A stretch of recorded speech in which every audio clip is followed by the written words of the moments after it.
ao podcast Método dos Seis Pilares. Eu sou a Mariana.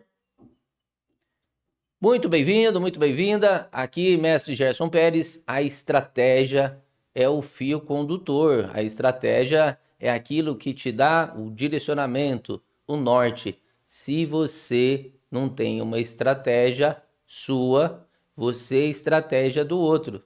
Dizem que é assim no xadrez, como também na vida. Então, vamos ver o que esse negócio de estratégia, trabalhar bem esse fundamento, que é um pilar.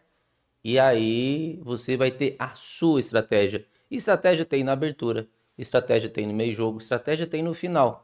Onde que ela é mais forte? Ora, no meio jogo, que é onde tem mais choque, tem mais contato entre as peças. E uma coisa bacana, Mariana, da estratégia é que a estratégia a gente vai conduzindo ela não de acordo com o que eu quero. Você sabia disso? Não sabia. Não? Eu acho que eu vou aprender sobre estratégia. Eita! É assim, ó. Imagina um campo aberto onde você tem um monte de boizinho. E aqueles boizinhos ali, eles não seguem a direção do terreno que eles querem.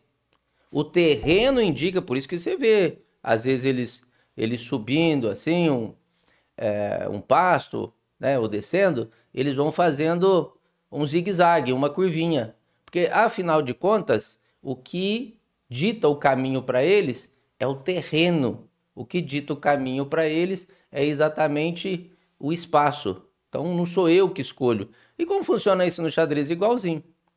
O tabuleiro, as peças, é o nosso terreno, nosso território, né? As forças que a gente está conduzindo. Então, a condução disso é de acordo com o que pede a posição. Então, se eu tenho cavalinhos contra par de bispos, o que eu vou fazer? Eu vou deixar o jogo fechado. Tá vendo? A condução não foi eu que ditei, foi o tabuleiro que ditou.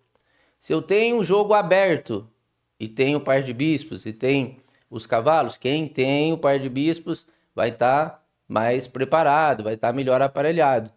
Agora, é claro que quando você vai fazer uma abertura, nessa abertura já tem as estratégias previamente feitas pelos grandes mestres. Então, por exemplo, se eu jogo uma abertura com fianqueto, deixo o meu rei mais protegido, eu tenho mais chance de gerar ataques para o meu adversário ali sofrer pressão, porque o meu rei está mais tranquilo, o meu rei está como se fosse numa fortaleza. O roque com fianqueto, ele gera uma proteção maior.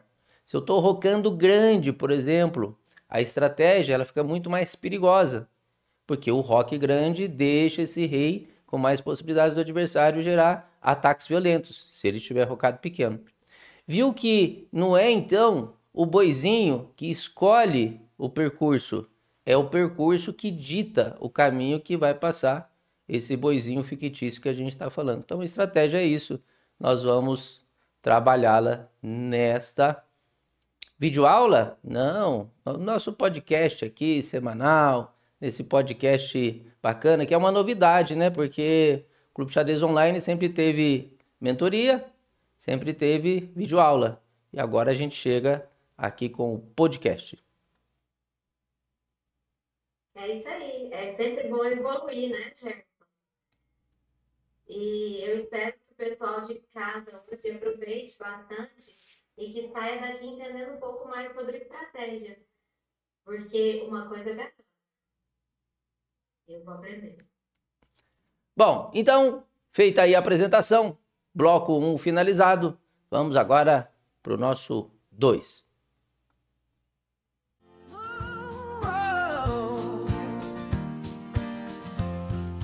Que bom que você ficou conosco para o bloco 2. Nesse bloco, eu tenho certeza que o Gerson vai falar sobre várias coisas que vai abrir a sua mente com relação ao tema da estratégia.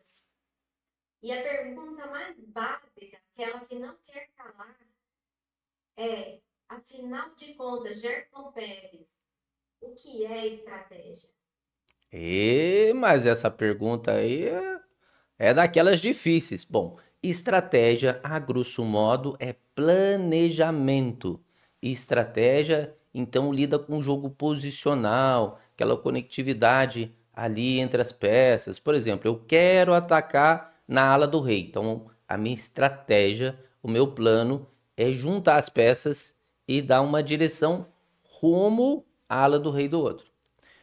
O meu plano agora é jogar na ala da dama. Então, a minha estratégia, a minha condução de partida vai ser lá na ala da dama, passando pela minha ala da dama, chegando na ala da dama do adversário. Do meu lado, depois do lado dele. Então, eu vou empurrando as peças, eu vou lidando com o operacional, que aí é exatamente a tática, que é a execução, mas o norte eu já tenho, ala da dama. Agora eu vou fazer uma ação central. Vou pegar as peças, vou passar pelo centro e do centro vou chegar até o adversário, distribuindo as peças pelas alas. Então, a todo momento a gente tem estratégias e temos o que a gente chama de microplanos, mini planos. Estratégia geral do jogo, tá xeque-mate.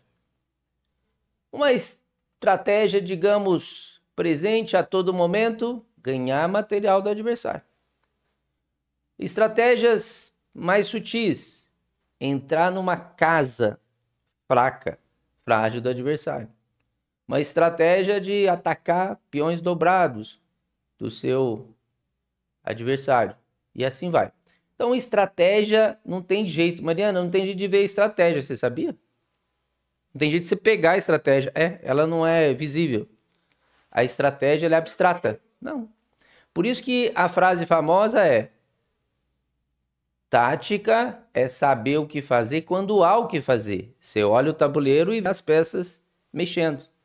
É execução, é operacional, é a validação de um plano. E o que é o plano em geral, a estratégia? É quando você tem que fazer algo, mas não tem algo para fazer.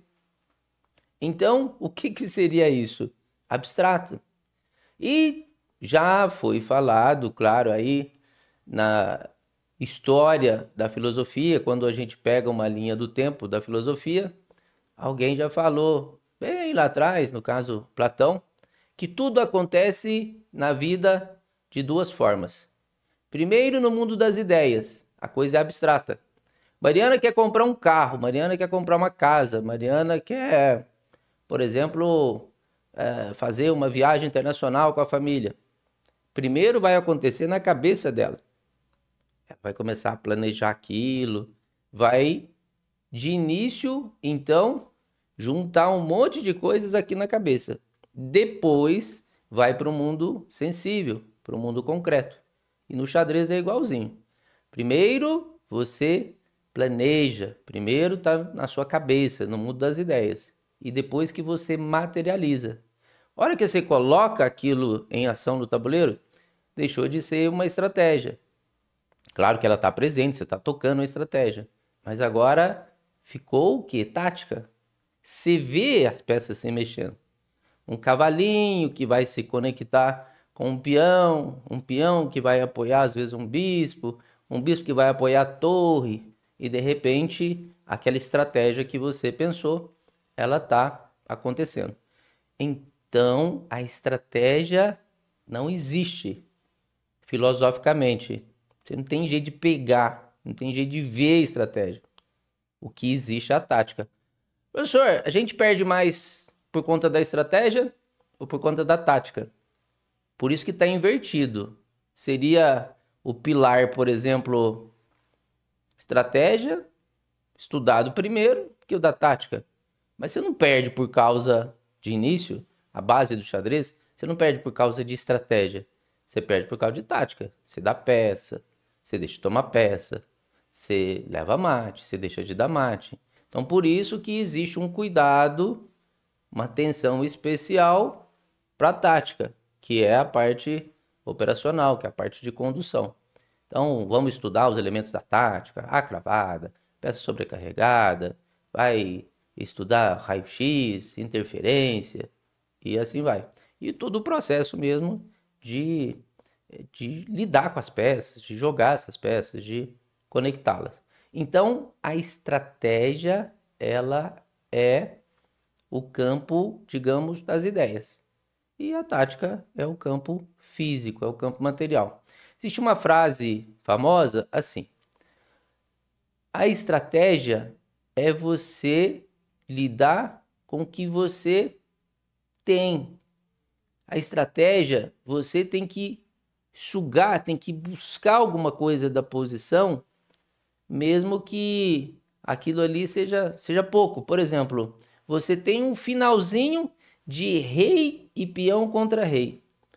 Então você vai ter que adequar, que é como se fosse um efeito minimalista. Você tirar o máximo do mínimo.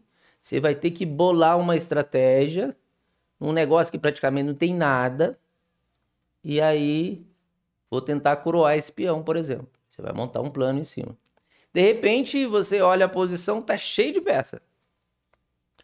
Aí você fala assim, olha, agora eu vou gerar uma ruptura. Eu vou abrir espaço para as minhas peças. É um peão sendo colocado para ser tomado com outro peão para abrir, vertical, horizontal, diagonal. Então, olha só, agora é um universo que está lotado de peça. E também é estratégia. Então, no muito ou no pouco, a todo momento você está lidando com coisas da estratégia. Um exemplo bem simples seria a função, que eu já falei até, do engenheiro e do construtor ali, do pedreiro. Então, quando o engenheiro está pensando a casa, quando ele chega lá, Mariana quer fazer uma casa, ele vai apresentar. Antigamente mostrava no papel, né? Hoje vai colocar no computador, mas ele vai mostrar uma casa que não existe. Tá só no papel. Aí o que que o pedreiro vai fazer? Vai transformar aquilo em realidade.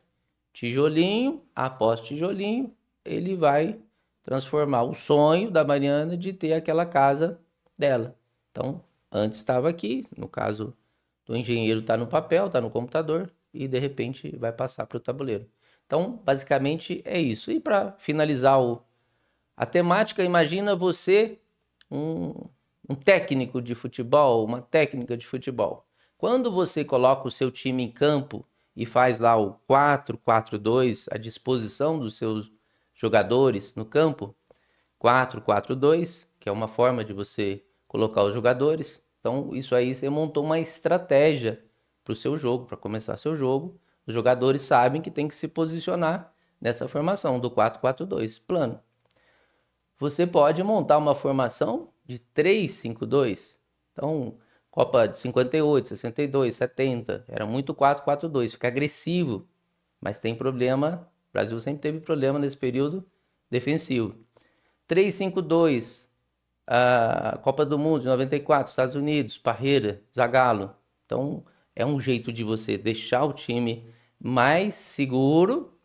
Botava Bebeto e Romário lá na frente para poder fazer o gol. Então, é uma estratégia até de colocar o time em campo. Então, uma estratégia, todo momento nós estamos lidando com ela. E a execução dela? Essa Copa de 94, por exemplo, você pegava o Cafu, lateral, ele ia com a bola e fazia o cruzamento. Aí já é a tática. Então, está executando ações dentro da estratégia. Beleza? Ficou mais palpável? Ficou mais fácil entender o que é estratégia e a diferença para tática? Sim, sim. É o que eu falo, Gerson. Muita gente tem na cabeça que o xadrez é algo complexo, carrancudo, pesado. E a gente fazendo esses paralelos com outros esportes, com a vida, fica tudo muito mais fácil, mais leve e atrai muito mais gente para o xadrez do que como era antigamente, porque parecia que era um bando de velhinho. Ontem um amigo falou, parece um bando de gente com cheiro de naftalina, né? Todo mundo carrancudo, e o xadrez não é isso. E é isso que o método dos 6 pilares tem trazido. Mostrar que o xadrez é algo leve, divertido, atraente. É, E é para especial, todos. especialmente quando vai lidar com jovem, acho que os professores, eles mudaram ali o seu jeito de dar aula e tal, exatamente por causa da escola. Quando o xadrez espalhou virou algo, assim, sempre foi esporte, até reconhecido pelo Comitê Olímpico, mas muito educacional. Então, como é que você leva algo técnico para uma sala de 40 alunos, 30 alunos, 20 alunos? Então, acho que aí mesmo já exigiu da gente, enquanto professor, uma didática diferente. E eu vejo isso também, as pessoas já fazendo suas lives, quando elas dão as suas aulas, escrevem, já tem essa pegada mais moderna, mais voltada ao lúdico. Senão, fica um negócio extremamente técnico, aparentemente acessível para pouquíssimas pessoas. Agora, se você tem um método, como você citou, o método 6 pilares, é algo que já você organiza o seu treinamento. Então, tudo isso que a gente está falando, você tem já uma sequência, você tem uma sessão de treinamento. Quando você sentar para poder fazer a sua sessão de treinamento, você já tem o que estudar, onde estudar, o tempo que você vai fazer aquilo, dependendo é, a sua a sua meta com o xadrez. Então, pode ser uma exposição maior, menor, e ele é totalmente adaptável a você. A gente já citou isso aqui. O método, para ser bom, ele precisa se adequar à pessoa e não a pessoa se adequar a ele. Por exemplo, eu estou no método que eu sou obrigado a jogar agressivamente, o que eu sou obrigado a jogar defensivamente. Eu vou seguir aquilo que é o treinador. O treinador só passa aquilo que ele joga enquanto estilo dele. Quer dizer, não vai dar certo, porque às vezes você se afiniza mais com um xadrez defensivo, um xadrez mais estilo Petrosian. Outro já quer um xadrez mais estilo tal, para frente. Outro já é mais universal, como o Carlsen. Não vai funcionar.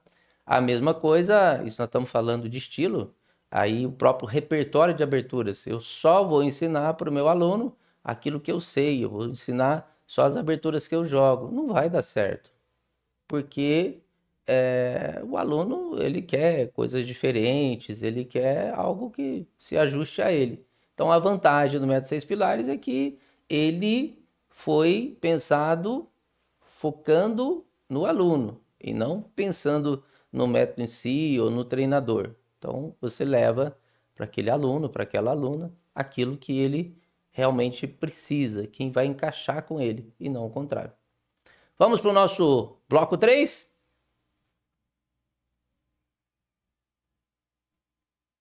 Vamos para o nosso bloco 3, que vai estar cheinho de coisa boa e que o pessoal de casa vai ficar ligadinho, doido para entender mais sobre a estratégia. E a estratégia vai fazer a diferença no seu jogo.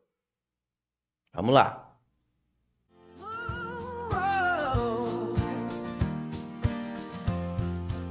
Que bom que você está aqui com a gente, sinal de que você quer aprender mais sobre estratégia no xadrez. E agora, nós vamos abusar um pouco do nosso mestre Gerson Pérez para contar para a gente quem e quais foram os maiores estrategistas do xadrez. Mariana, um Fala jeito. pra gente também, Gerson, Sim. no Brasil, no finalzinho você fofoca pra gente quem é um grande estrategista no Brasil? Boa. Essa pergunta aí é difícil, espetou mesmo, professor. Imagina o que vai acontecer no papo de tabuleiro hoje. Nesse clima aí de botar o professor nas cordas. Olha só. Um jeito bom de você ficar forte na estratégia, conhecer bem a estratégia, é você pegar quem é expert, quem é especialista na estratégia. E a gente recorre muito aos campeões mundiais. Esses campeões mundiais acabam sendo espelho para a gente, porque eles ditaram até escolas de xadrez, uma nova escola surge, um jeito de pensar o xadrez, muitas vezes surge porque vem um campeão mundial e começa a ditar a moda. É assim que eu conduzo as partidas e seria interessante você conduzir assim também. Funciona. Então, quando você vai lá atrás e pega um jogador como Steinitz, Steinitz é o cara que em 1889 escreveu O Moderno Instrutor de Xadrez, parte 1. 1895 tem um complemento, que é a parte 2.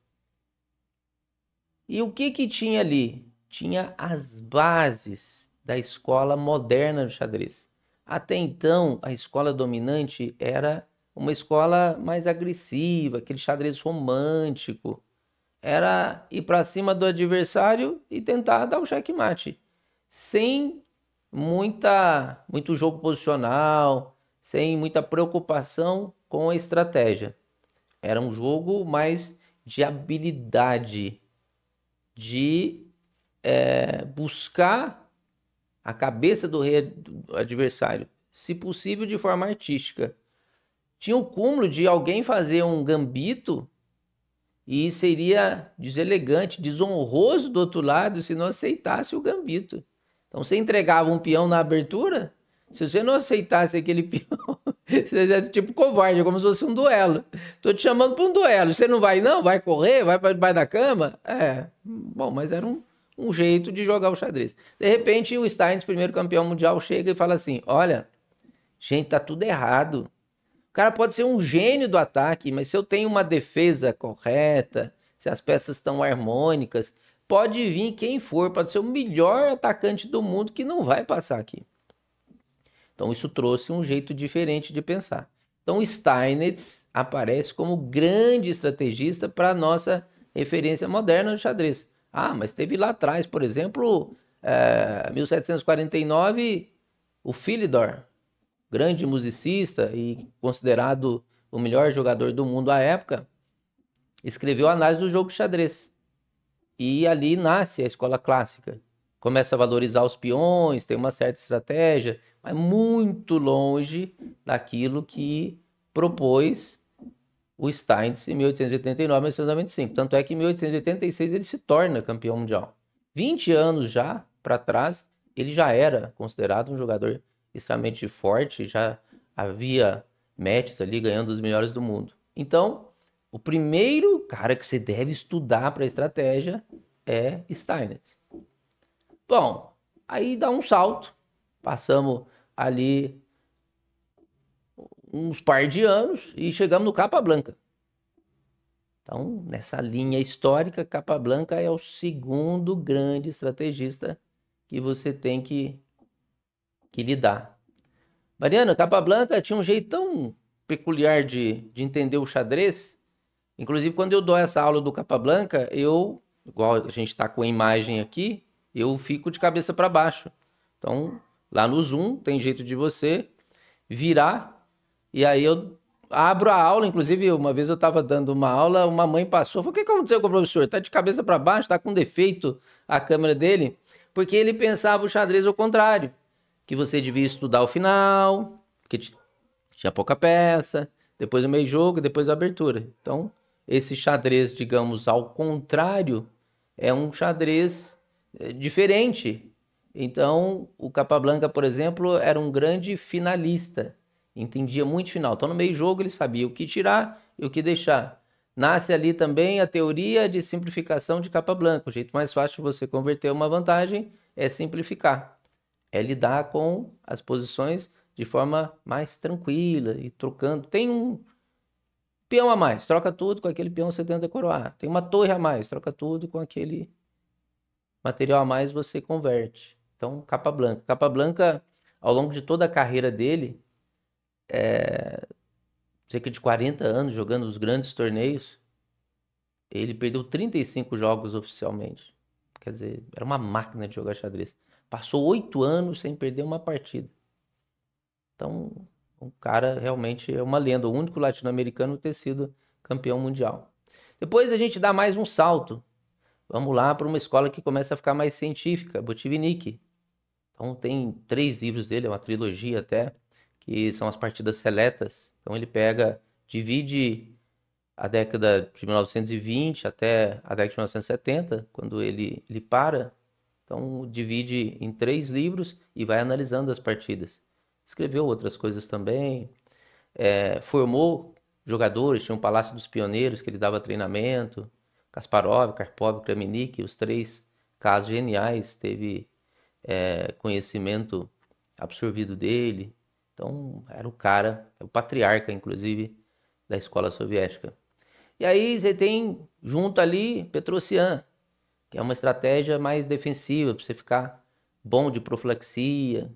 Ah, lá para trás teve Nizovic, teve um monte de cara. Eu tô pegando só os campeões mundiais. Então, teve Rubinstein, quer dizer, são caras bons para você estudar estratégia, mas eu estou falando só dos campeões mundiais. Então, Steinitz, Capablanca, passamos Botvinnik e chegamos agora no Petrosian. Então, o Petrosian imaginava o seguinte: se eu quero atacar, primeiro eu tenho que cuidar da minha defesa, porque se tiver um contra-ataque forte, o cara pode me derrubar. Então, primeiro ele deixava tudo protegidinho e tal. E aí você já sacava. Se ele começasse a atacar você, você não escapava de jeito nenhum. Sinal que já foi tudo muito preparado, já foi tudo muito trabalhado ali posicionalmente, a estratégia totalmente controlada para gerar esse ataque. Aí nós vamos dar mais um grande salto e chegamos em Karpov. Isso, por enquanto, fecha como se fosse uma base do seu xadrez, olhando os campeões mundiais mais estratégicos. Karpov, ele é como se fosse o cara que ensinasse a gente a trabalhar acúmulo de vantagens. Então, ele pegava pequenas vantagens, ficava com ela. De repente, ele juntava mais outra vantagenzinha, e mais outra, e mais outra. Então, a soma dessas pequenas vantagens, de repente, a posição explodia. Imagina uma represa onde faz um furinho. Começa a sair a maguinha dali. Não vai estourar essa represa. O segundo furo, um terceiro, um quarto, de repente, essa represa cede com essa empreitada que você está fazendo de miná-la. Então é isso, o Karpov é o cara que mais ganhou torneios todos os tempos, mesmo sendo no estilo posicional, e você imagina, deve ser o cara agressivo que mais ganhou torneio de todos os tempos. Não, era um cara do xadrez posicional, que teve mais títulos internacionais conquistados. Então, tamanha a eficiência desse estilo. Então, os grandes estrategistas, olhando só os campeões mundiais, nós temos Karpov, Petrosian, Botvinnik, Capablanca e Steinitz. Esses caras já te fazem uma base estratégica fenomenal. Bom, E você tá achando, né? Você tá achando? Volta aqui. bom, então a gente teria terminado esse bloco se não fosse a intervenção da Mariana. Ela quer saber quem que é o grande estrategista do Brasil. O nosso número 1. Nosso Rafael Leitão, além de ter um método muito eficiente de treinamento, que está fazendo história, né? Tem até o acesso total dele. Então, você tem aí muitas pessoas treinando por esse método. Então, é o cara que, além de ter sido um grande jogador, né? Que muitas vezes campeão brasileiro, grande mestre, ganhou 2 mundiais, e também está se destacando como treinador, mas é o cara do xadrez mais estratégico, do xadrez posicional. Leitão treinou com Dvoretsky, né, que é um xadrez muito lógico, é um xadrez muito do raciocínio, muito metódico. Eu enfrentei Leitão muitas vezes e posso, posso te garantir que realmente a estratégia dele é diferenciada. Dos nossos 15 grandes mestres, eu enfrentei 13. Quando eu encerrei a minha participação em torneios, havia 14 grandes mestres. Depois teve o Quintiliano 15. Então, desses 14, só não enfrentei o nosso segundo grande mestre. Já estive em torneios que ele estava, em Brasília, por exemplo, aberto do Brasil, mas não cheguei, joguei mesa do lado, mas não cheguei a enfrentá-lo, que é o Sunier. O Sunier, 7 vezes campeão brasileiro, foi grande mestre depois do Mequin. Então, esse Uhum. é um jogador também bem estratégico. Mequin é muito estratégico, mas quando você olha a lista do xadrez brasileiro, tá lá o número 1. Número 1, 2.596 de rating. Rafael Leitão. Então, dentre esses que eu poderia destacar, vamos dar crédito para o nosso número 1 do ranking da FIDE. Rafael Leitão, então, é o grande nome do xadrez estratégico brasileiro. Gerson, eu acho importante a gente mencionar os jogadores brasileiros, porque a gente precisa valorizar o nosso xadrez. Eu acho que o xadrez está ganhando espaço a cada dia e o pessoal que está chegando precisa ter conhecimento de que nós temos bons e fortes jogadores. É, exatamente. O Brasil, ele não é uma potência no xadrez, é uma potência no futebol. Não é uma potência no xadrez, mas tem grandes jogadores, né? Então, por exemplo, hoje nós temos por volta de 1.800 grandes mestres. Nem todos ativos, claro.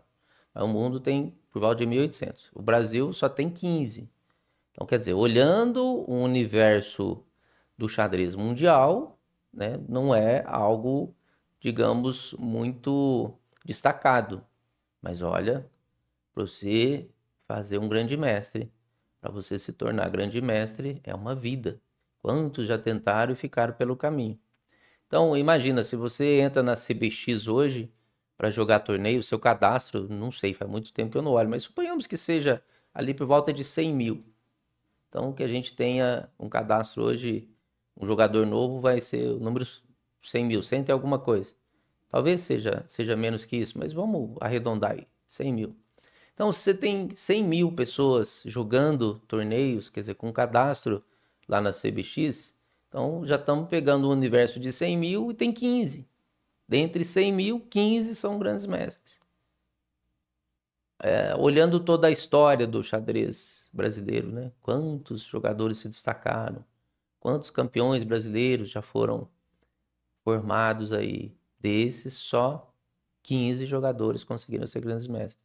Então, realmente, e os mestres nacionais que a gente tem, com força, alguns de grande mestre, podendo chegar nesse título em breve. Os mestres da FIDE, né, que estão trabalhando para aumentar o seu nível técnico, muitos jovens ainda estão formando o seu xadrez, quer dizer, tem muito potencial. Agora, quando a gente olha lá fora, aquele universo grande, né, tantos grandes mestres, você olha a China, olha a Índia, olha a Rússia, Estados Unidos, então tem aquela quantidade enorme de grandes mestres. E a gente esquece, como você falou, de valorizar o nosso xadrez. As pessoas que estão fazendo a história, estão colocando o Brasil no mapa. Eu sou muito fã do Fear, um pouco pelo estilo, porque é um xadrez agressivo, combina com o meu xadrez enquanto jogador, mas é o cara que sai pelo mundo aí, é o único jogador nosso que constantemente, e isso tem feito há muitos e muitos anos, que constantemente estão onde estão os melhores torneios, os torneios abertos que ele pode participar, os torneios fechados que ele é convidado, aqueles torneios que exige classificação, como a Copa do Mundo. Então ele está sempre buscando estar lá. É o atual campeão brasileiro, pentacampeão brasileiro. Então o FIR ele representa esse Brasil que está sendo mostrado ao mundo pelo fato de jogar os grandes torneios de circular pelo universo do xadrez, mundo afora. Então, realmente tem que valorizar mesmo. E aí, respondido, Rafael Leitão, dentre todos que eu poderia falar, é um exímio estrategista. É muito bom saber disso. E além de dar essa cutucadinha aqui no meio, que eu tive essa oportunidade agora, fica com a gente que no próximo bloco tem muita coisa legal que você vai aprender. E já já chega o momento de você ver tudo isso no tabuleiro. Isso mesmo. Vamos lá, próximo bloco.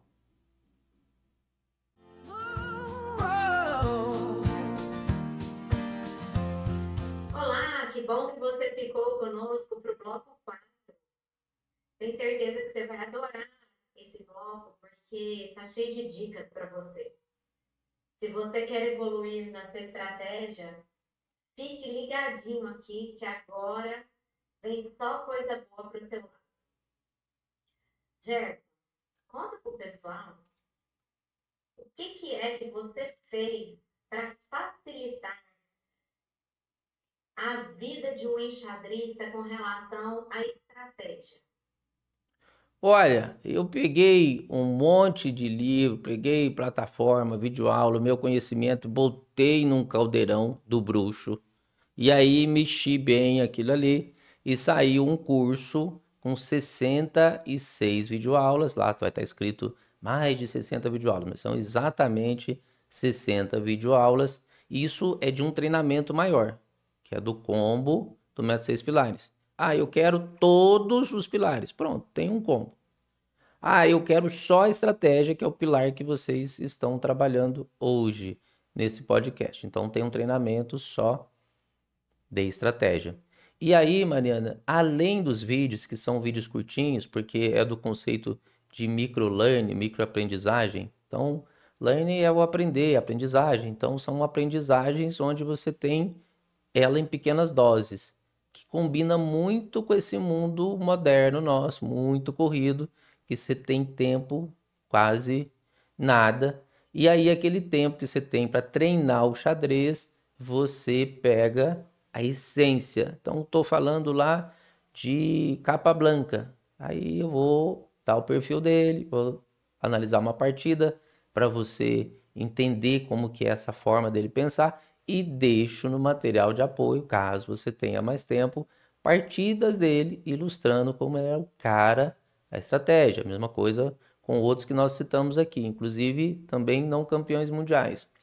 Ah, como é que é a estratégia para abertura? Como é que é a estratégia de meio jogo? Estratégia para o final? Como é que é uma estratégia de ter um peão da dama isolado contra esse peão da dama isolado? Então envolve as estruturas de peões a favor do peão da dama isolado, peões colgantes, peões dobrados, peão avançado, peão atrasado, enfim, tudo o que diz respeito ali à estrutura de peões, que é muito forte na estratégia, a própria construção do repertório de aberturas também está ligado ao estilo mais posicional, mais estrategista. Então, já está tudo prontinho. 66 videoaulas com material de apoio.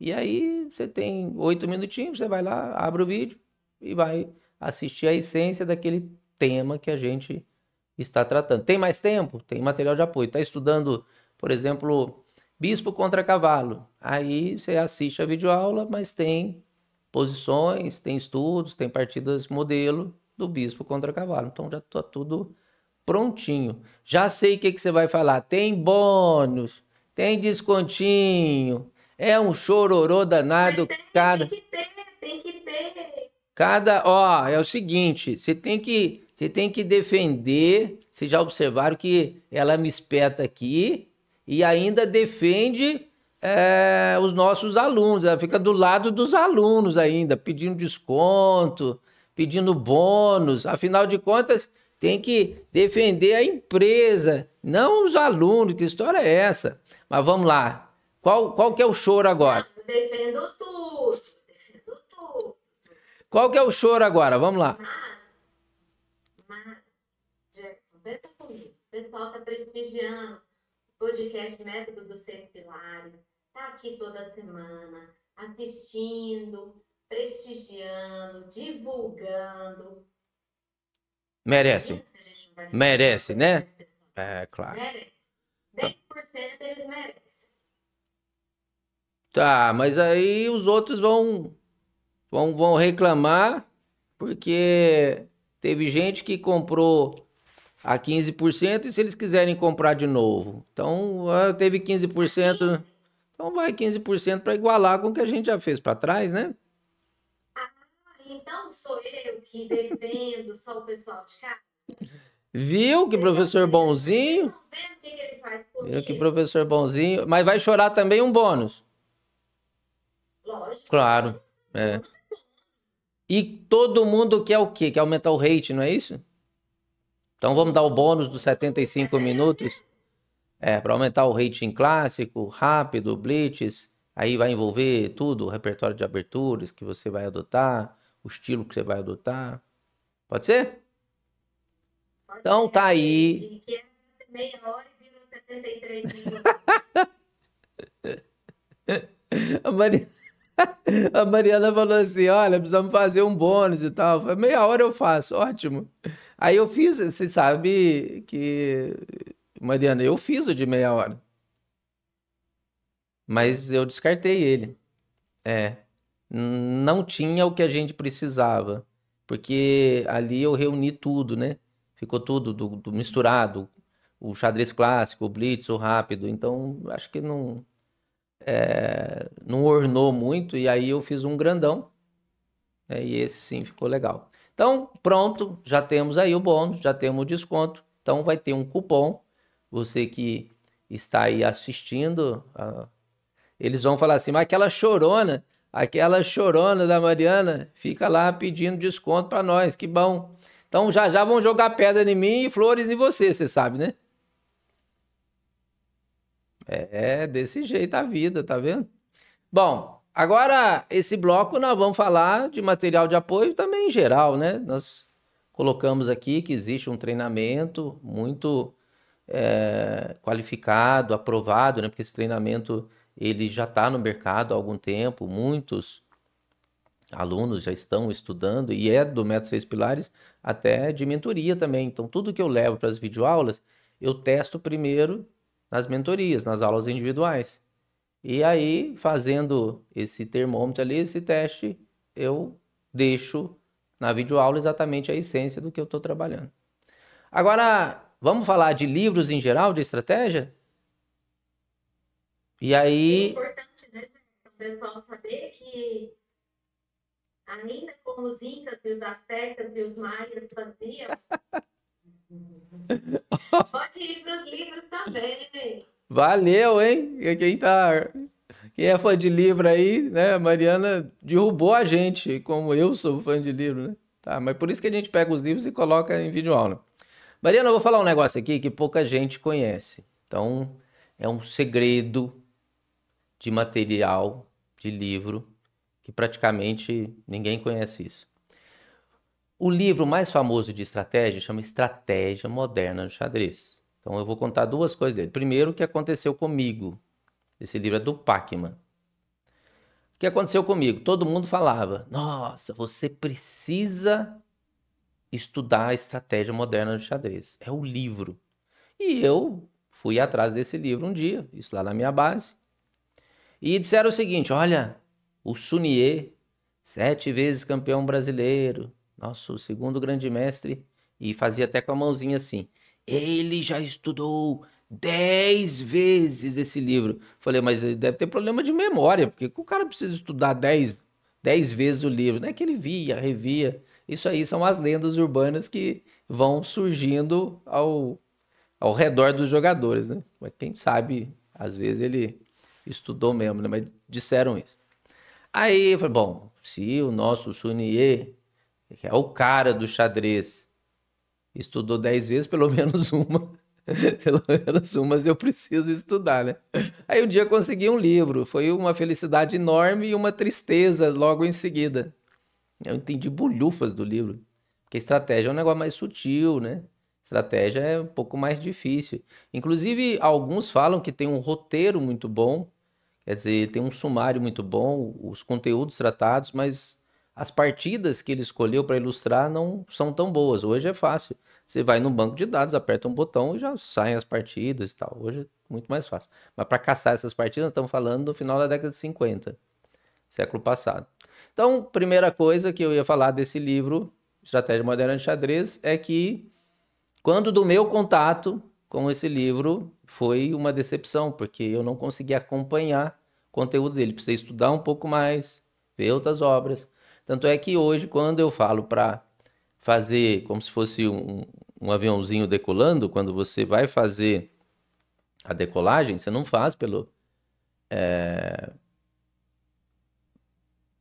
Pacman, você faz pelo Seirawan. E sim, uma estratégia moderna de xadrez fica como segundo livro. O primeiro é o Xadrez Vitorioso, Estratégias, que é uma coleção que foi traduzida em 5 volumes. Então você tem estratégias, tem tática, você tem combinações, que são coisas ali de meio jogo, bastante meio jogo, abertura e final. Para aí, depois desse xadrez vitorioso e estratégias, você tem uma base, um colchão ali para chegar no livro do Pacman. Mas a outra coisa que ninguém sabe é que o livro do Pacman, ele foi resumido. Ninguém sabe disso. Quando ele foi lançado, no final da década de 50, isso em Praga, né? Ele era de Praga, então República Tcheca, a época era, né, era junto ainda, né? Então, Tchecoslováquia, né? Depois virou República Tcheca e Eslováquia. É, foi lançado, então, em tcheco, 3 volumes. Ótimo. Beleza. Aí depois foi para a Alemanha, também em 3 volumes. Um dia chegou lá nos Estados Unidos e alguém teve a infeliz ideia. Gente, se a gente publicar um livro de estratégia que é denso, que é difícil, em 3 volumes, ninguém vai comprar. Vamos arrumar alguém para fazer então um resumo. Pegaram os 3 livros e transformaram em um livro, que é o que a gente tem. Tanto é que você vê tradução e depois tem como se fosse ali um resumo. Então aparecem as 2 palavrinhas em inglês. Então, os 3 livros, na década de 70, do século passado, virou um livro só, que é esse que a gente tem. Esse livro que a gente estuda dele do Pacman não é o original de 3 volumes, é um só. Então, para essa coisa de mercado, achou-se mais interessante fazer em um volume só, mas não reuniu, como aconteceu com o xadrez básico. O xadrez básico lá atrás eram 2 volumes. Aí você teve as publicações de bolsa, a Editora, por exemplo, fez o livro, quando eu tive acesso no final da década de 80, era um livro pequenininho, edição de bolsa, 600 páginas, então deixou de ser em 2 volumes, um volume só. Isso já tinha edição passada também, mais grande, mas você não perdeu o conteúdo, do Pacman perdeu o conteúdo. Então, o Pacman é um, esse do Seirawan e Silman é outro, muito bom, Xadrez Vitorioso. E tem um terceiro livro. Eu lembro quando fui para São Paulo fazer a revisão técnica, eu fiquei hospedado na casa do Herman Cláudios, nosso tricampeão brasileiro, mestre nacional. Ele fez a revisão técnica e também a apresentação do livro Espírito da Abertura, que eu escrevi com o meu grande mentor, o grande guru, o amigo e saudoso Joel Borges. Então nós fizemos esse livro de 1999 a 2004, quando ele foi lançado. Então, quando eu estive em 2022 na casa do Herman, fiquei lá uns dias para a gente fazer a revisão, ele falou: você já leu o livro Segredos da Moderna Estratégia?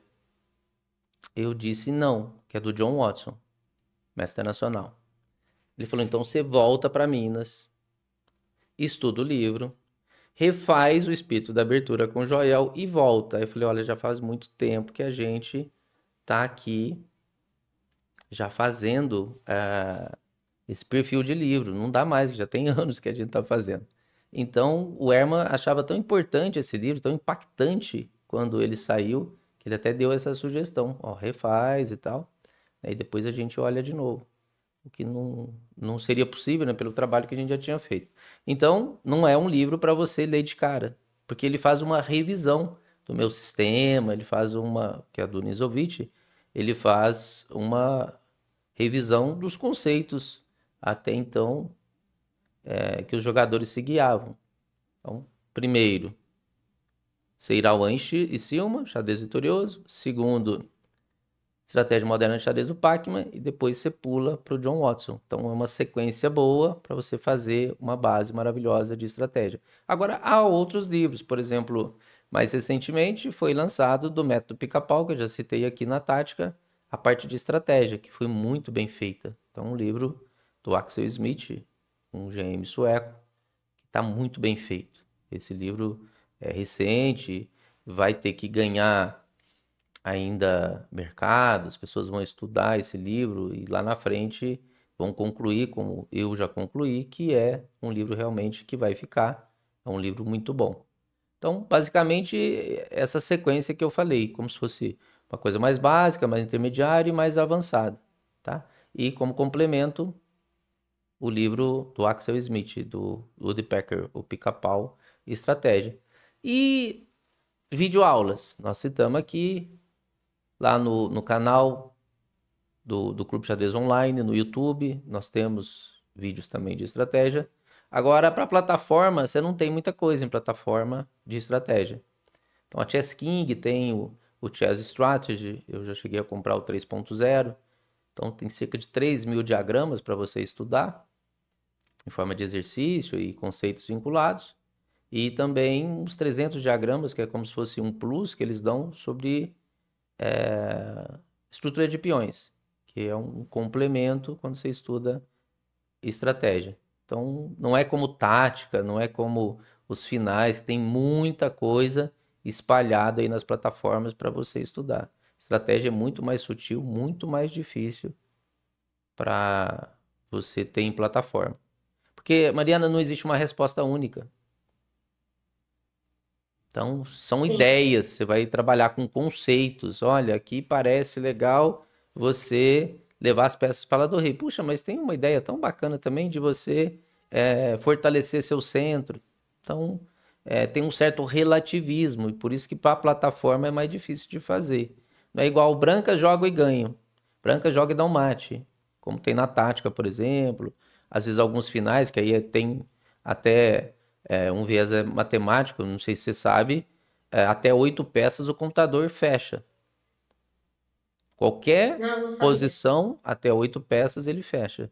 Ele fala se aquilo é empate, se é derrota, se é vitória. Então, um final, por exemplo, é muito matemático, você pode zerar. E às vezes numa posição de meio jogo, você tem as 32 peças ainda, 30 peças, 27 peças, sei lá, né? Às vezes um sacrificou um peãozinho ali, tem diferença de material para o posicional. Então, é muito mais difícil de você avaliar, não tem como zerar. Então, plataforma para estratégia não é tão rico quanto outros pilares que você encontra. É uma coisa análise e cálculo. Livro de análise e Aham. cálculo já é mais difícil, plataforma quase que você não acha.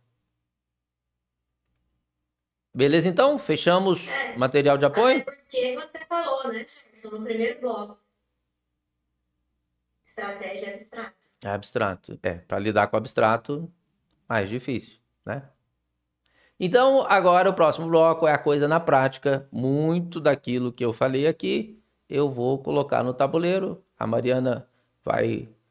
Eu vou passando os lances, você comenta, é isso? É assim que nós vamos fazer? É? Não, o povo vai falar, Jackson. Não, não faz isso não. Gente, olha, ele tá ficando doido. Fala assim, eu sou apresentadora desse podcast aqui, também professora em potencial, né? Já já a Mariana já vai lançar o curso dela aí de professora de xadrez e tal, nível básico, você começa. Pessoal, então vamos para o próximo bloco, onde nós vamos falar da estratégia na prática. E tem aquele bloco das cordas ali, que a galera me coloca nas cordas e bate forte, não é assim? Aquelas perguntas que chegam aí, que você tem catalogado, mais o que você imagina que seria interessante, que está na cabeça aí, que seria interessante alguém perguntar. Como não veio a pergunta, você vai fazer essa pergunta para gente. Então, próximo bloco, isso, papo de tabuleiro. E o próximo agora vai ser estratégia na prática.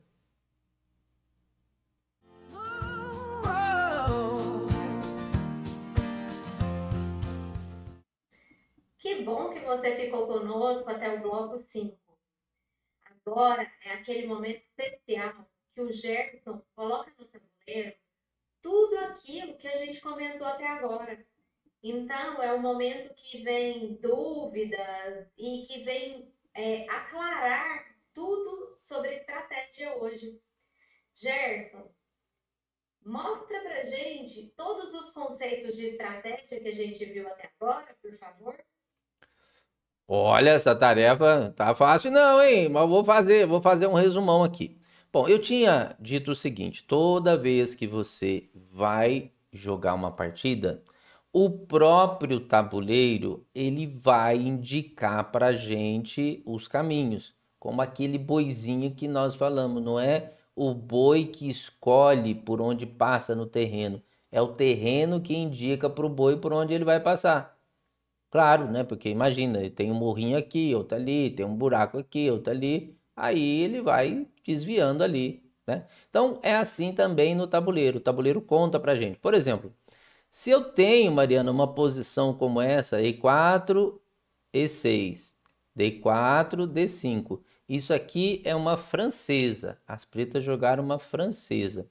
Se o branco decide jogar E5, quando o branco faz a opção pelo E5, e aqui ele está numa encruzilhada, ele pode sustentar a posição com cavalo C3, cavalo D2. Ele pode tomar em D5, que seria a variante das trocas. Ele pode jogar E5, variante do avanço ou variante Nizovic, porque no livro Meu Sistema, do Nizovic, 1925, ele tem um capítulo inteiro dedicado a cadeias de peões. E ele utiliza muito a francesa para falar disso. Então, variante Nizovic ou variante do avanço, você então já tem o terreno. Esse terreno ele já está delimitado. Então agora, quando você fez a variante do avanço, você está sinalizando para o cara, olha, eu vou atacar você. Tá vendo que está tão difícil para você tirar o cavalo, para você desenvolver sua ala do rei. Tá vendo que eu vou colocar um bispo em D3 e vai ficar muito ativo nessa diagonal. Então isso foi possível porque ele jogou o E5. Agora, se eu estou de pretas, vou virar o tabuleiro, eu já tenho como combater. Eu vou atacar a sua base, ele vai defender a base. Vou atacar a base, ele vai defender a base. Vou atacar a base, ele vai defender essa base, tá vendo? Então, agora tem bispo D3, pode jogar aqui, mas vai perder o contato com D4. Então, a gente faz bispo E2, faz cavalo A3, faz A3.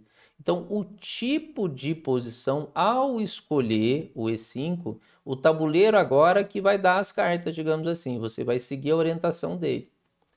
Então, cada posição, e desde a abertura, você já tem os lances sendo orientados pela posição. A posição dita o que eu tenho que fazer. Então, o que eu, como jogador, como estudioso, tenho que captar da coisa? A mensagem que a posição está mandando para mim. Ah, esta é uma posição de cadeia de peões. Estressou a cadeia de peões do branco. Ou seja, os peõezinhos estão ali muito avançados. Legal. Então, vamos atacá-los. Eles estão com pouca flexibilidade. Dentro de uma francesa também, ó, E4, E6, D4, D5, quando joga E5, essa variante do avanço. Cavalo C3, não é nada ainda, vai definir dependendo do que o branco jogar. Cavalo F6, clássica, toma em E4 é Rubinstein, Winauer, bispo B4, mas suponhamos que eu jogue um cavalo F6, então é a clássica. Então, estou numa variante chamada clássica. O branco avança. Eu jogo D7. Então, criou-se de novo uma cadeia de peões. Veja aqui. C5, atacou a base. O que ele vai fazer? Ah, ele vai defender, né, com o cavalo, já que não tem C3 e tal. Bom, mas nessa posição agora é o branco, né? Porque jogou aqui, as pretas jogaram aqui. Por que será que faz esse? Porque quando destruir esse peãozinho, ele tem o de F4 para poder defender E5. Então, ao fazer C5, atacou a base. Aí o cavalo defende a base. Cavalo C6, atacou a base. Aí ele defende a base. Dama B6, atacou a base. E aí, como é que ele vai defender essa base, né? Atacou também B2. Então, tem até um jeito de jogar isso aqui com dama D2. E sacrifica o peão. Então, veja, a própria cadeia de peões, então, é aquele terreno que nós falamos. Do boizinho. E aí, o que vai orientar? Esse terreno, esse território aqui, a gente vai jogar de acordo com esse relevo. Então, a própria posição dita para a gente o que fazer. Beleza para essa introdução? Beleza? Tá. Agora eu disse que as aberturas têm que encaixar com o nosso estilo e isso envolve a estratégia também. Então, vamos lá. Vamos falar de abertura. Disse aqui de fianqueto. Então, se eu jogo cavalo F3, G3, bispo G2 e roco, tá vendo? Isso aqui gera uma segurança muito grande para o rei. Então, existe o D3, cavalo D2, E4, chama ataque índio do rei. onde eu vou dispor as peças para gerar ataque sobre o meu adversário. E por que eu posso ficar tranquilo isso aqui? Porque eu tenho uma segurança muito grande do rei, porque é um roque por fianqueto. Então, ao escolher esse tipo de posição, eu já tenho segurança de que posso ir ameaçar meu adversário e, no caso do rei, ele vai estar protegido. Posso ir para cima do adversário, porque se ele tentar romper o centro para atacar nas alas, você tem que ter centro fechado ou controlado.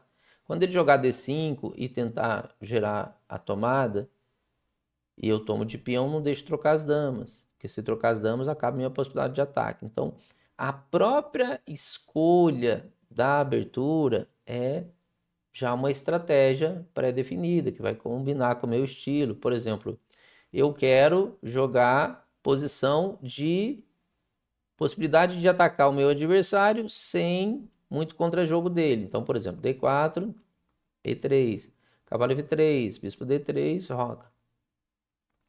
B3, C4, bispo B2, cavalo D2, dama E2, torre de F D1, torre de A D1. Então, isso aqui, olha como tá forte os bispos. Então, esse bispo, mas esse bispo, né? Esse tá forte, esse tá forte. Então, eles estão fortes para quê? Eu falo com os alunos até que isso gera uma flechinha para ameaçar o adversário. Então, jogar o cavalo aqui, passar as peças e tal para ataque é muito factível, é muito provável que isso vá funcionar.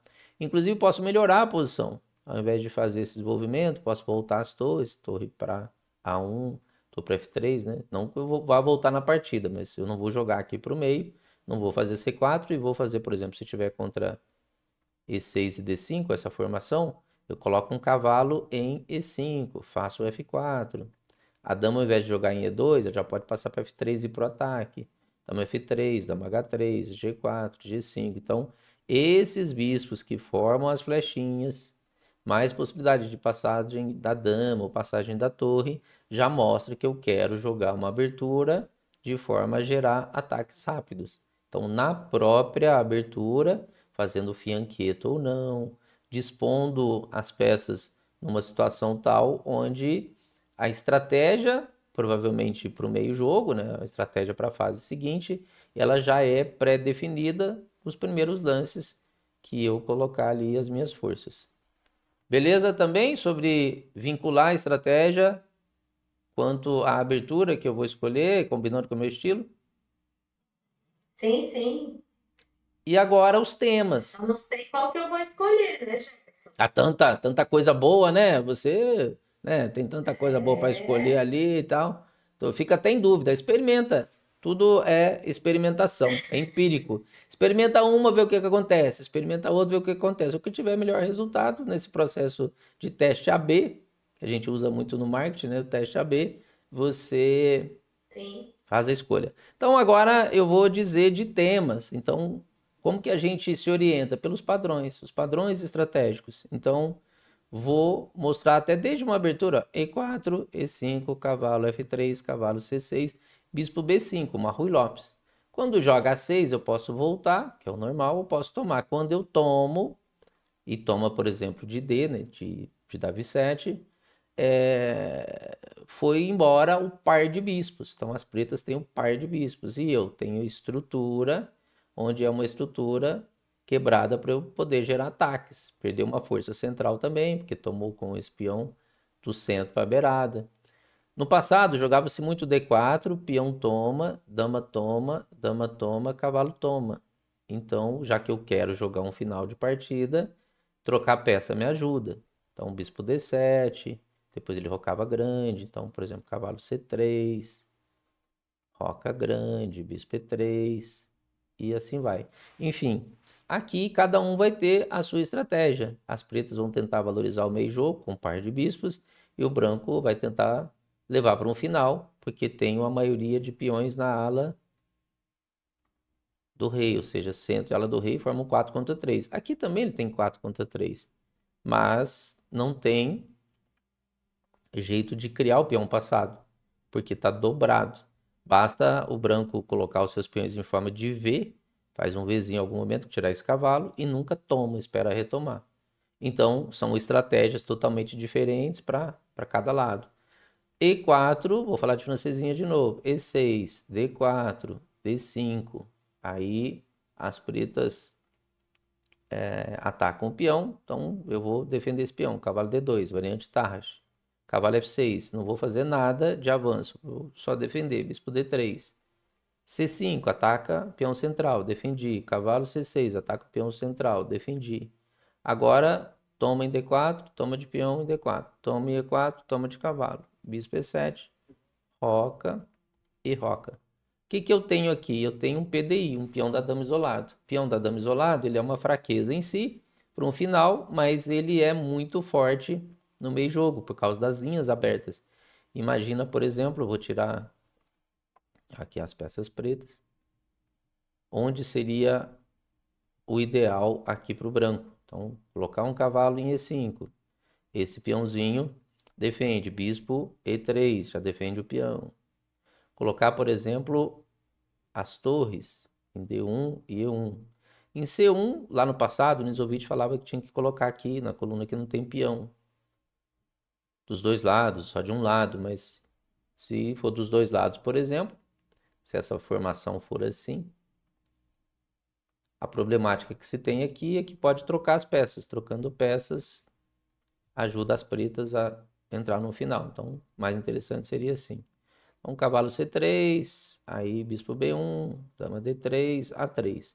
Então, a formação que eu poderia escolher de melhor para mim seria assim. Então, por que isso? Porque quem ditou esse posicionamento também é aceitável o bispo G5 com cavalo F6, onde eu vou tentar eliminar esse cavalo que defende lá, mas também é bastante comum aqui, onde eu defendo D4. Então, quem definiu isso aqui, onde eu posiciono as peças, foi o peão de D4. Então, quando eu forçar lá, ele vai jogar esse, aí eu vou passar esse bispo para cá e de repente vão surgir temas até de sacrifício. Posso fazer H4, H5, tomar e temas de sacrifício aqui. Aqui, aqui. Por isso que é muito forte esse tipo de posição para meio jogo. E as pretas, tá em Nisovich também. Toda hora eu estou citando o Nisovich aqui porque é da escola hipermoderna e muita coisa que a gente utiliza no xadrez vem de lá. O que que ele fala para lutar contra o peão isolado? Então, primeiro você freia ele. Então, suponhamos que eu tivesse passado em algum momento para cá esse cavalo. Então, você não deixa o adversário descartar ele. Depois você começa a bater no D4. Então, freia primeiro e depois pressiona o peão, que é uma debilidade. Ô, professor, por que isso aqui é uma debilidade? Porque se eu olhar os grupos de peões, um lado tem 3 blocos, são ilhas de peões, e o outro lado tem 2. Então é muito mais fácil você defender 2 do que defender 3, porque são 3 pontos para você acudir os seus peões, aqui são só 2. E olhando a qualidade de cada peão, este peão ele está isolado. Quer dizer, ele pode ser bombardeado, ele pode ser atacado. Esses aqui ele se defende durante algum tempo. Aqui vai precisar de peça para defender. Então, basicamente é assim: o que guia a gente são os temas, e aí, de acordo com o que o tabuleiro se apresenta, a gente vai montar a nossa estratégia. Feito o resumo, então? Fechou? Resumidíssimo, fechado. Tá, agora vamos para aquele bloco espinhoso. Qual que é o bloco espinhoso mesmo? Taco de tabuleiro, você está preparado? Sempre. Sempre, porque pergunta Então, chega a todo momento. Quem faz mentoria sabe que a todo momento tem lista de perguntas o aluno traz, né? Isso aqui, professor. então vamos e se prepare. Combinado.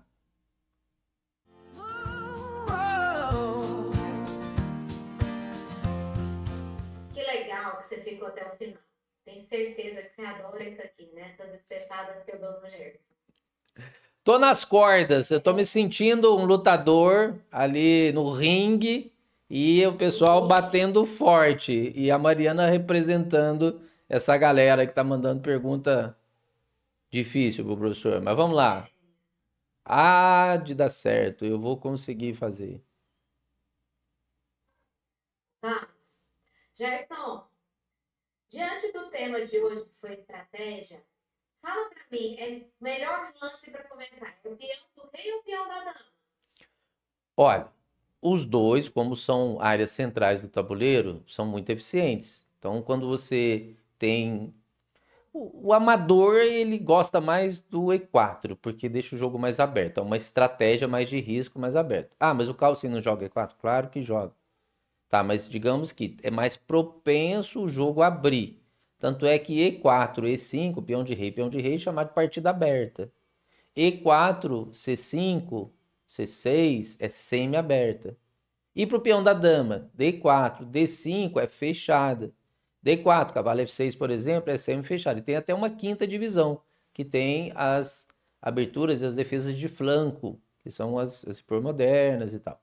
Mas o Pacman, por exemplo, na sua coletânea de aberturas, ele dividiu em quatro: aberta, fechada, e semi-aberta e semi-fechada. Então, quando você joga o peão da dama, existe uma tendência o jogo se fechar mais, ter mais manobras, ter mais estratégia. Quando você joga o peão de rei, é uma estratégia mais de risco, o jogo vai abrir mais, vai ter mais tática. Isso eu estou falando de tendência. Você pode jogar uma Rui Lopes, por exemplo, ela fechada. Você pode jogar, por exemplo, uma italiana, ao invés de fazer C3, D4 e deixar mais aberto, você pode fazer C3, D3, centro Steins. O jogo fica um pouco mais estratégico, mesmo sendo peão de rei. Dá para fazer as duas coisas, mas eu digo tendência.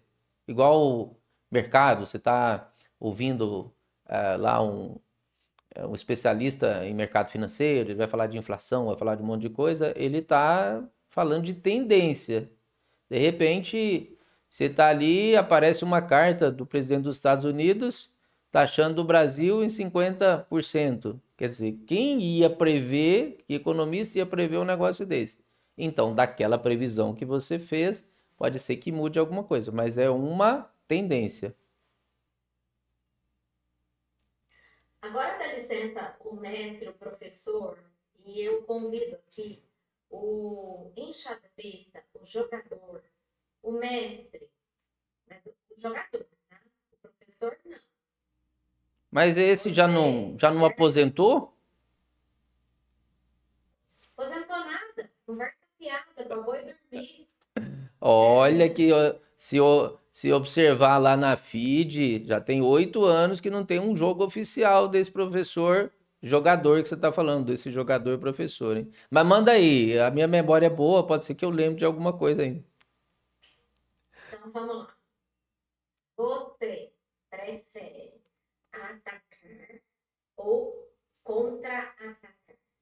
Uma partida bem jogada, você não precisa defender, não. Esse negócio de contra-ataque e tal. Você vai lá, mata o sujeito, pega o rei dele, joga no chão, pisa muito e pronto, acabou a partida. Né? Não tem isso, não. Gente, isso aí é lá do xadrez romântico, né? O xadrez romântico era assim: você ia, sacrificava tudo, passava as peças e tal. Se não der certo, você estendia a mão, parabéns, vamos outra. E né, não tinha hate, não tinha prêmios altos em torneio, não tinha nada.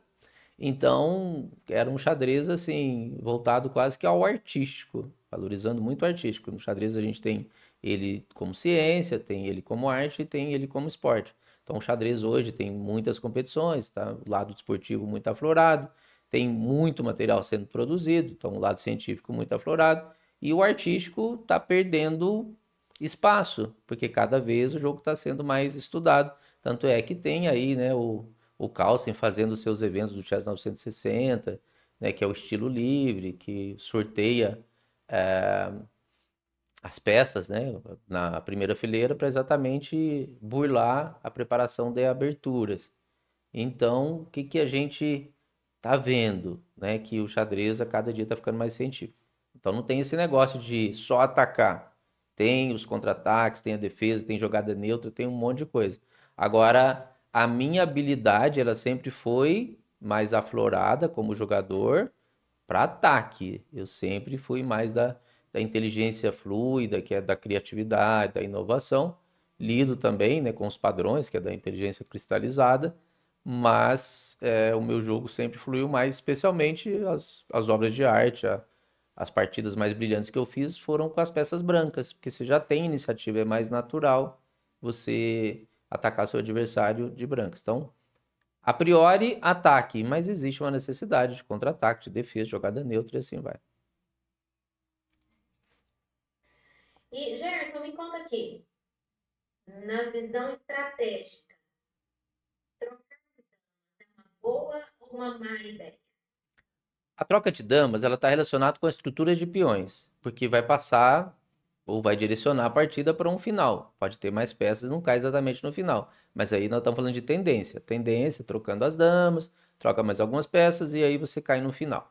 Tá, no final de partida, quem tem estrutura melhor de peões, tem melhor grupo de peões, menos ilhas de peões, vai estar mais preparado, porque tem menos pontos vulneráveis para você cuidar. Então, se você vai trocar as damas, olha a sua estrutura de peões.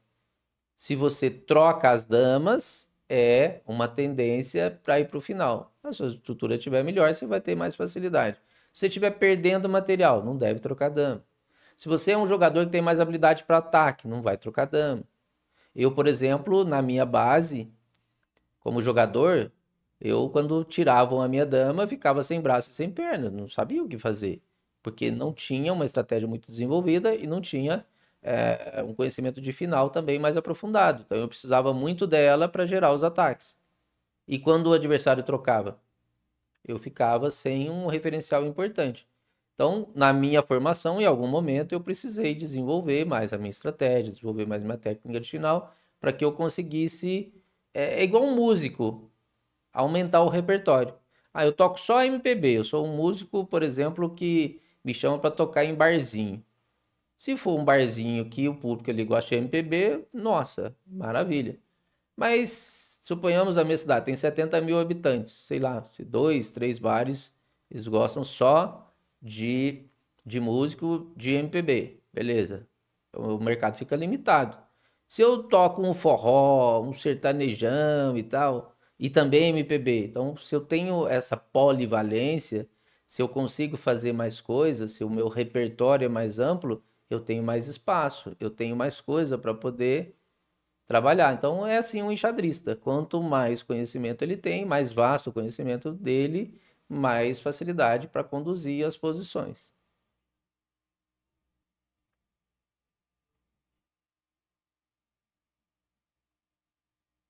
Sim.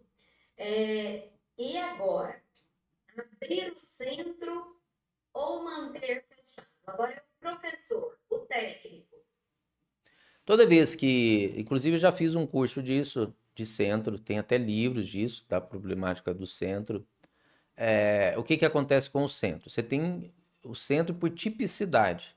Então você tem centro fechado, você tem centro aberto, você tem centro que ele está fixo, você tem as cadeias de peões ali no centro, você tem vários tipos de centro. Então, por exemplo, um centro fechado, se eu quero fechar o centro, provavelmente é porque eu quero atacar as alas.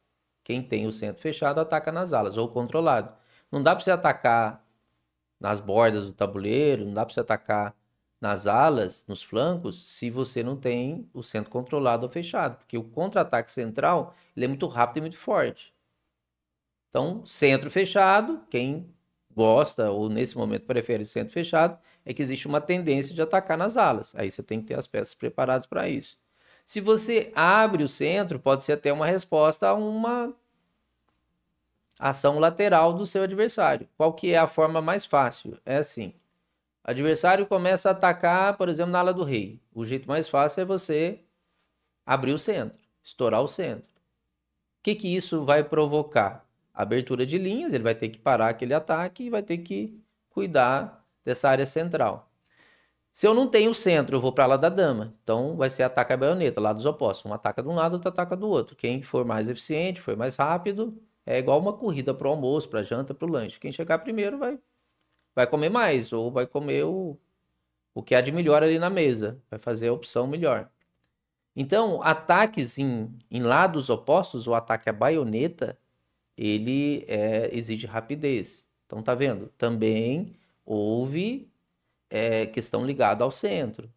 Então, centro aberto, o jogo fica mais direto, fica um contato, um choque maior entre as peças. Centro fechado, mais as alas. Geralmente, o jogador mais tático, ele vai fechar o centro para atacar na ala oposta. Então, um rocô grande, outro rocô pequeno. Um jogador mais estrategista vai procurar evitar posições assim. porque a partida fica muito violenta. Um jogador mais estrategista vai procurar posições mais flexíveis, posições que essa abertura de centro vai ser feita no momento adequado. Por exemplo, já citei aqui o centro Steinitz.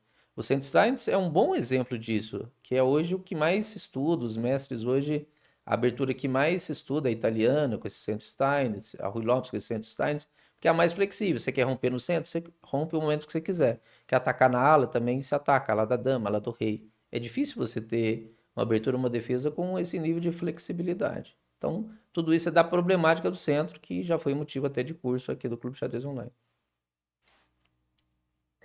Gerson, eu já ouvi muitos professores dizerem a seguinte frase: cavalo no canto é só desencanto. É sempre um problema o cavalo no canto ou isso é mito? Não, não é mito, não, é verdade mesmo. Sabe por quê? Porque ele perde eficiência. Então, vamos falar assim, canto. Canto mesmo no xadrez é só 4 casas, são só 4 casas. Então, dá 64 casas, o A1, o A8, o H8 e o H1. Quer dizer, um cavalo ali só ataca 2 casas. É muito pobre, um cavalo ali é muito pobre. Agora vamos falar das bordas. Então, você tem as 4 bordas e tal. Então, por exemplo, quando você sai da primeira casa do canto, já são 3. Aí se afasta mais, já são 4. Então, você sai de uma borda, já são 6. Você se aproxima do grande centro ou do centro, já são 8. Então, veja que realmente, quando ele está no canto, na borda, ele perde muito de eficiência. E o que que o cavalo uma hora vai para lá? Se for uma estratégia bem conduzida, é só casa de passagem. Então, por exemplo, centro Steinitz, é muito comum eu pegar um cavalinho de B1, passar para D2, passar para F1, passar para G3, se uma hora chegar em F5, chegar em H5, gerar ataques ali na ala do rei. É muito comum o cavalo F3, H4, F5. Então, esse cavalo está passando pelas bordas ou próximo delas para chegar em casa-chave que vai ser importante, ou do grande centro ou de centro. Então, é algo temporário, mas se ele ficar em definitivo, ele vai perder muita eficiência. Inclusive, pode ser motivo de ataque. Porque por que um cavalo central é muito difícil você tomá-lo? Porque ele tem 8 casas de fuga. Por que um cavalo no canto é muito fácil você tomá-lo? Se ele só tem 2 casas de fuga. Numa borda, por exemplo, ele pode ter 3, pode ter 4 casas. Uma casa de distância da borda, uma coluna, uma fileira, ali tem 6, que ele vai diminuindo. Toda vez que está perto do centro, ele fica mais eficiente de ataque e também de defesa. Então, isso procede. Não é definitivo, né? Porque um cavalo ali pode ter essa função de passar para uma outra casa mais ativa. Pode ser uma estratégia, Ótimo, então. ótimo, ótimo. E qual é a peça que no jogo estratégico ela é subestimada? Ó, Subestimada. tem coisa que você superestima e subestima. O cavalo é uma dessas peças, sabe? Por exemplo, o jogador mais jovem, ele superestima a força do cavalo. Porque o cavalo dá dupla, ele pula. Até para criança chega a ser uma peça até muito visualmente muito interessante. A gente, quando vai comprar um jogo de peças, a primeira peça que você olha é o cavalo. Tanto é que na escolha das peças lá no Lichess, não tem todas as peças, tem o cavalo. Através do cavalo você vê o formato das peças e aí. Então o cavalo é um referencial. Então é muito comum no xadrez ali da base, da formação, você achar que um cavalo, as pessoas acham até estranho. Um bispo, na maioria das vezes, vale 3,5. Então é assim, né? 70% dos casos, o bispo deve ser superior ao cavalo, porque as partidas vão ser abertas ou semi-abertas.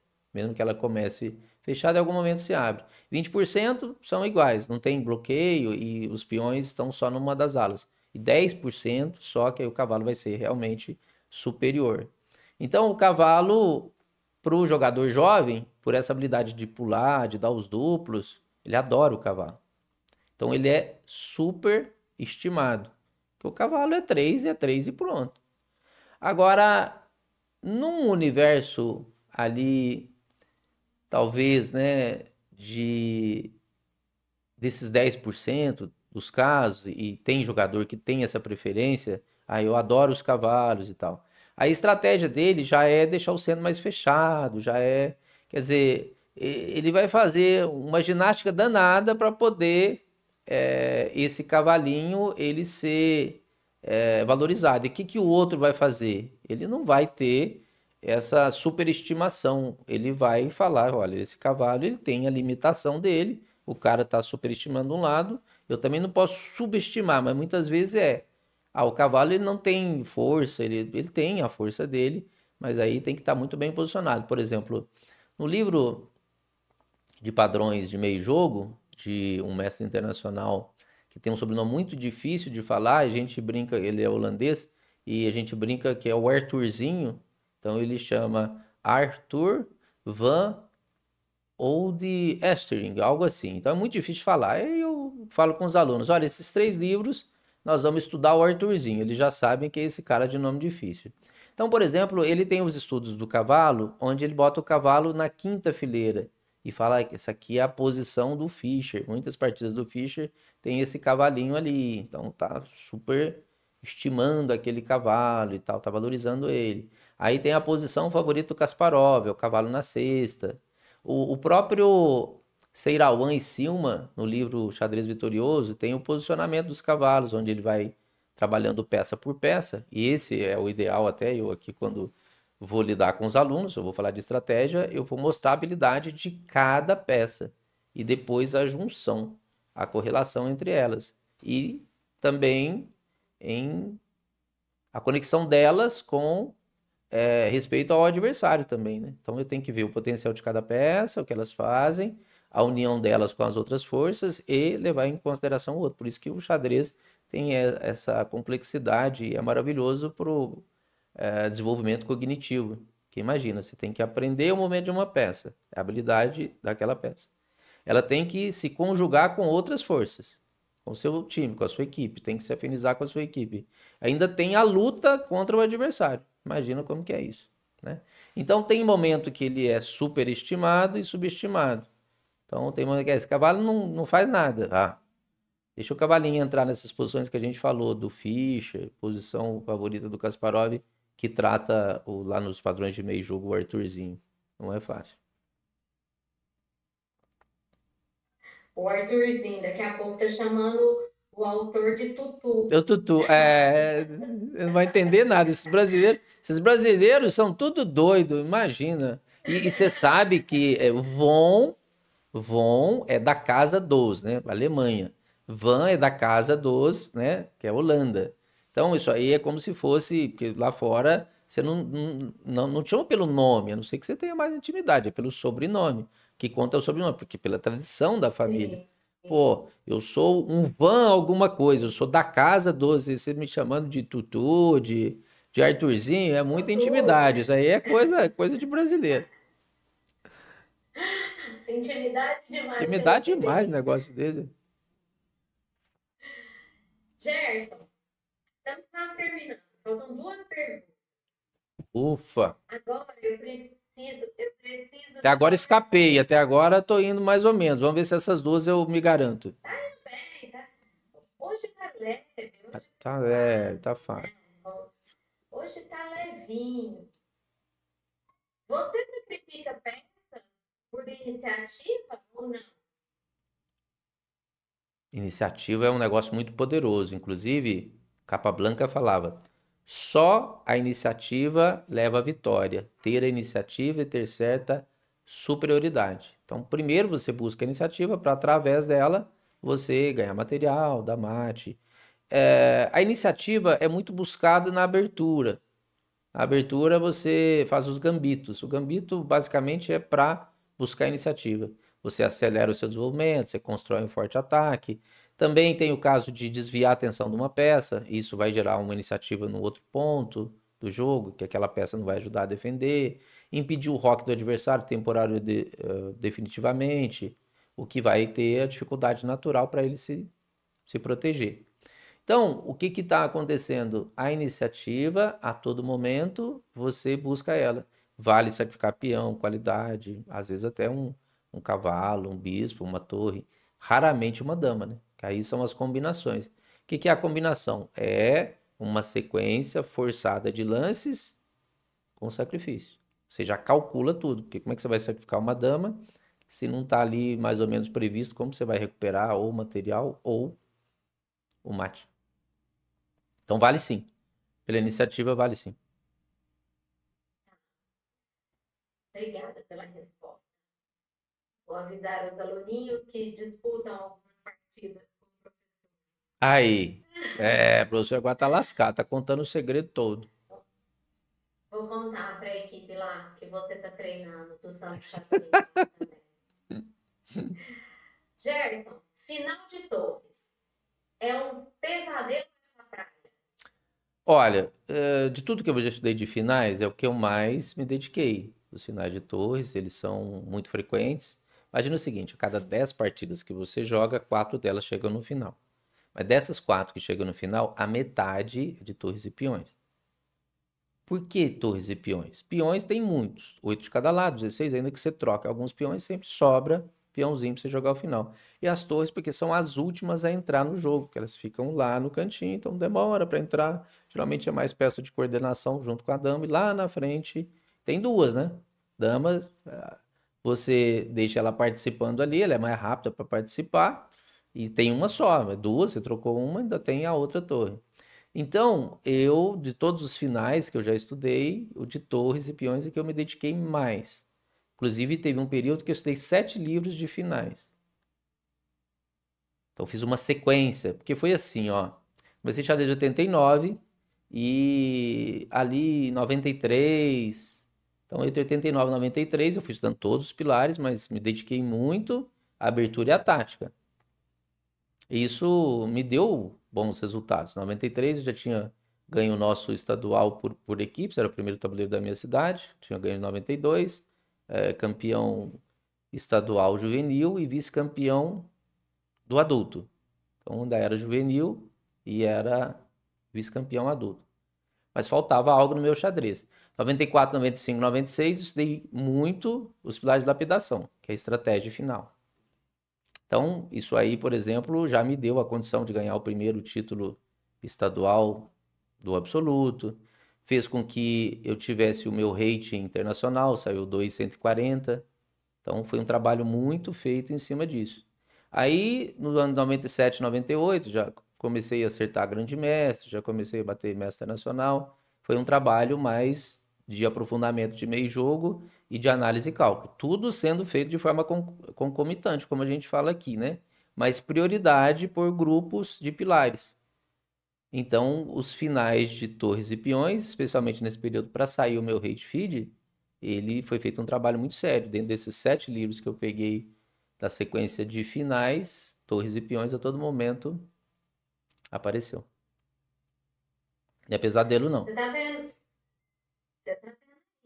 Você que quer entrar nesse mundo de competição, 7 livros. 7 livros. O número da perfeição. E hoje tá mais fácil, né? Porque tem esses caras aí do xadrez, né? Esses professores dedicados e tal, que pegam esses conteúdos todos e botam em vídeo. Aí nós vamos falar disso aqui, né? Porque vai ter o pilar ainda, que você vai chorar ainda, o pilar de final, que você vai chorar desconto, vai chorar bônus, vai ter o de final, de análise também, cálculo, meio jogo e vai. Nós estamos falando de estratégia, o próximo vai ser de final. Então, você vai ver que de final, alguém já foi lá e fez um compacto disso, um pocket disso, já facilitou para você. Eu gosto muito de vídeo, Mariana, já citei aqui, que tem vantagem e desvantagem. A desvantagem é o risco que você tem de igual TV, né? Cruza o bracinho e fica lá e tal, quer dizer, ali é a facilidade de você já ir no ponto.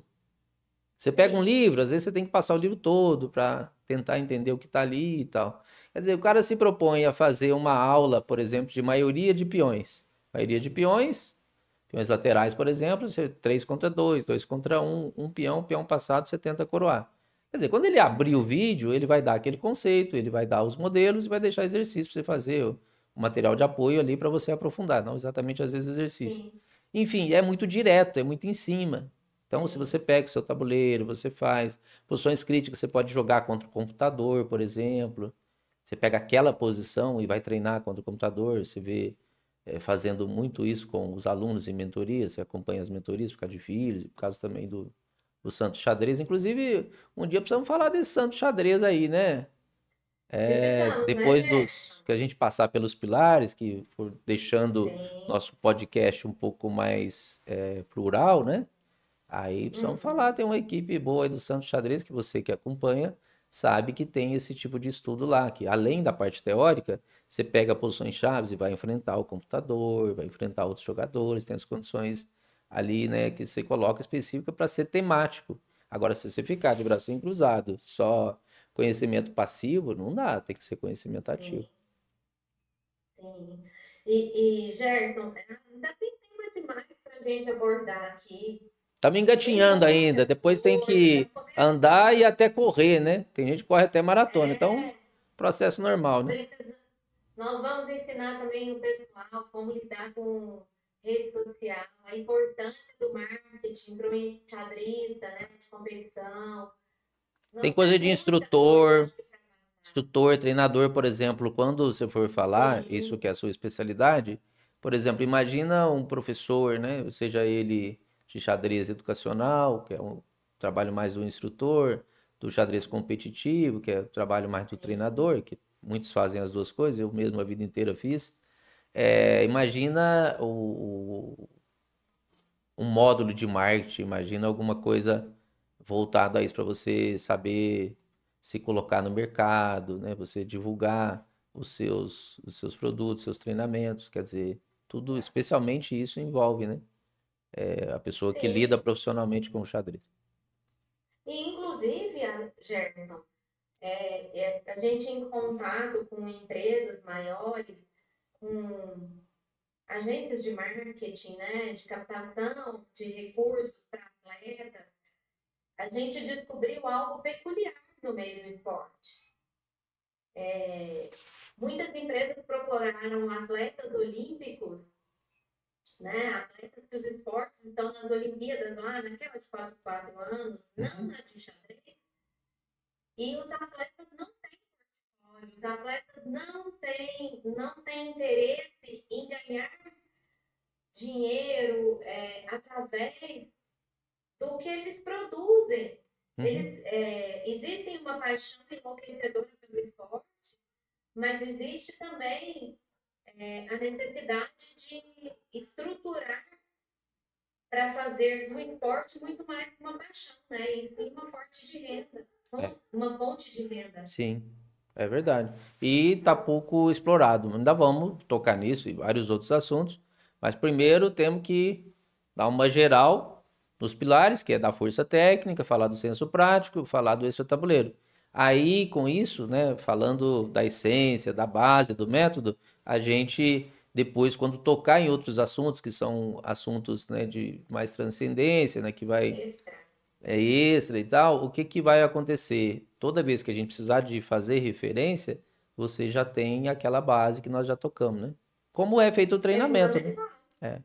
O treinamento xadrez é exatamente isso. Por que que a gente precisa fazer essa passada pelos pilares?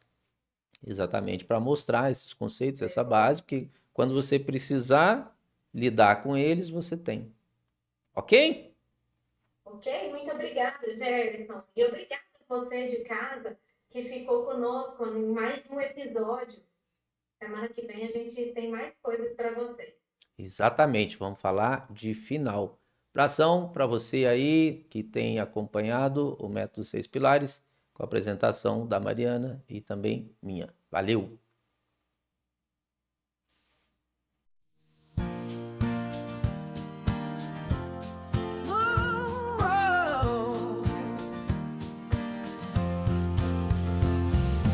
King, my noble king, the guide on the board. From lighting dark squares, he bravely moves forward. Queen, my strong and fearless queen, with her move she makes the opponent keen. In chess, you are the powerful bond of the scene. The rooks in the corner, knights ready to leap. bishops on the diagonals, pawns pushing deep. 6 pieces on the board, striving for glory. In the game of chess we rise.